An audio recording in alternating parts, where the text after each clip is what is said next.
You do it without thinking. You beg your car to start on a freezing morning. You apologize to the chair you bumped into. You tell your dog about your day as if it understands every word.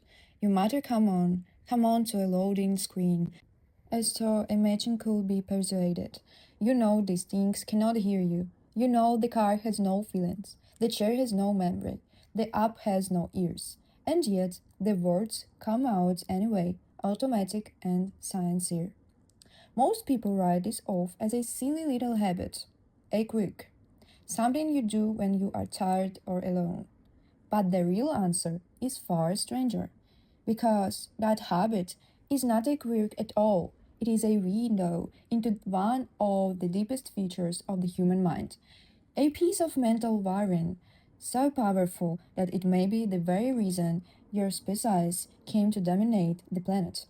When you talk to your car, you are using the same hidden machinery that built religion, invented storytelling, and let strangers cooperate in groups of millions. To understand it, you have to meet the strangest talent your brain possesses. Scientists call it theory of mind. It sounds technical, but the idea is simple. Theory of mind is your ability to imagine that other beings have an insight, that behind their eyes there is a mind like yours, full of thoughts, wants, intentions, and feelings. You do it so constantly that you never notice it.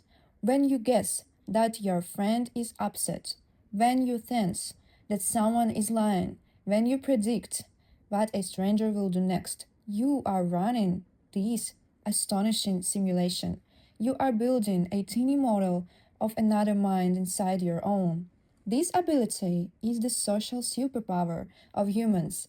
It is how you navigate a dinner party, tell a convincing story, or comfort of a crying child. Without it, other people would be noticing but unpredictable moving objects. But here is the twist that changes everything. That mind-reading machinery does not have an off switch. It was built to detect minds, and it is so eager, so hungry to find them that it fires even when no mind is there. It sees intention in the rustle of leaves. It sees a face in a car's headlights. It sees an attitude in a stubborn printer. Your brain would rather imagine a mind that does not exist than risk missing one that does. The psychologist who studied this called the pattern anthropomorphism, the reflex to see human qualities in non-human things. And researchers have found it is not a sign of a confused or childish mind, it is a sign of a deeply social one. Consider the famous experiment done in 1944 by two psychologists named Fritz Heider and Marianne Simmel. They showed people a simple animation, just a few shapes, two triangles and a circle moving around a screen. That was all. No faces, no words, nothing alive. And yet, when people were asked what they saw, almost no one described shapes moving. Instead, they told stories. They said the big triangle was a bully. The little triangle was brave. The circle was frightened and trying to escape. People saw fear, aggression, courage, and love in a handful of moving polygons. Nobody had to teach them to do this. Their mind did it automatically, instantly, and irresistibly.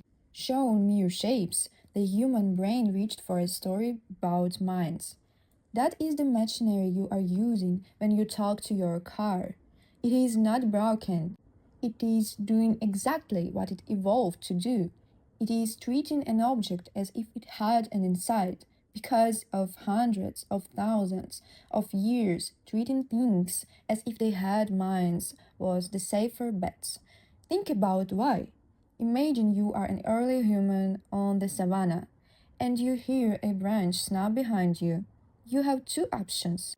It is just the wind, an object with no attention. Or you can assume it is a someone, a predator, with a plan, watching you. If you assume it is nothing, and you are right, you save a little energy.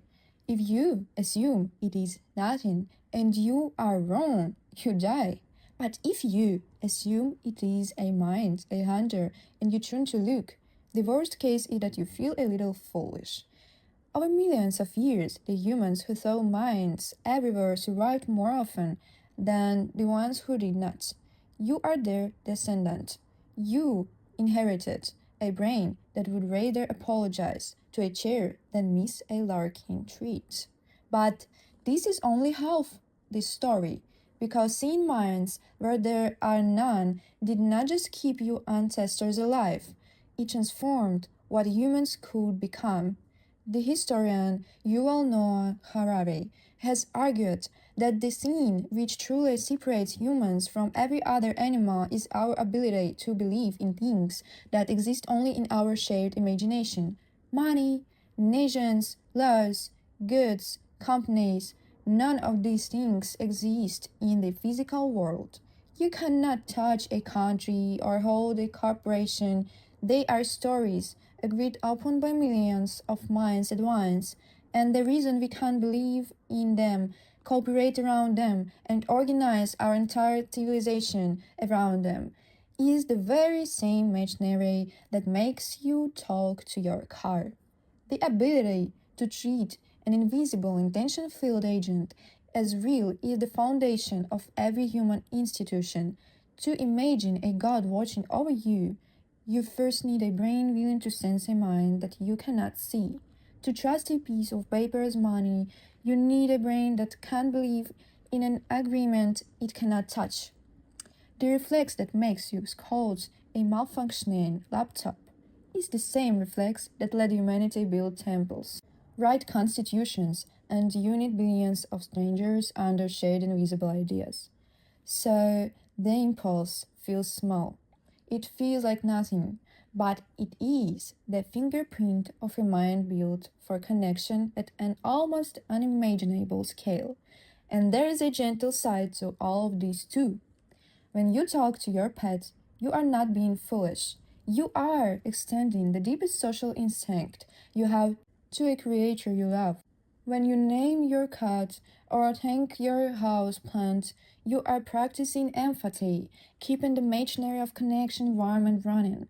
Studies have suggested that people who anthropomorphize more tend to feel less lonely because their social brain is always reaching outward, always finding company, even in a quiet room. The tendency that makes you talk to objects is the same tendency that makes you a good friend. It is the reflex to imagine the world as full of others, full of insights, full of minds worth caring about. So the next time you catch yourself pleading with a frozen computer, or saying goodnight to a pet who cannot understand the words, or apologizing to a table you walked into, do not feel embraced. You are not losing your mind, you are revealing it. You are witnessing the single most powerful in your species ever developed. The ability to see a soul where there might be none and to reach toward it anyway. It kept your ancestors alive on the open plains. It built every civilization that has ever existed, and it still hums quietly inside you. Every single day, in the smallest and most human of moments, you talk to a lifeless world. And in doing so, you reveal the one thing that was never lifeless at all, you.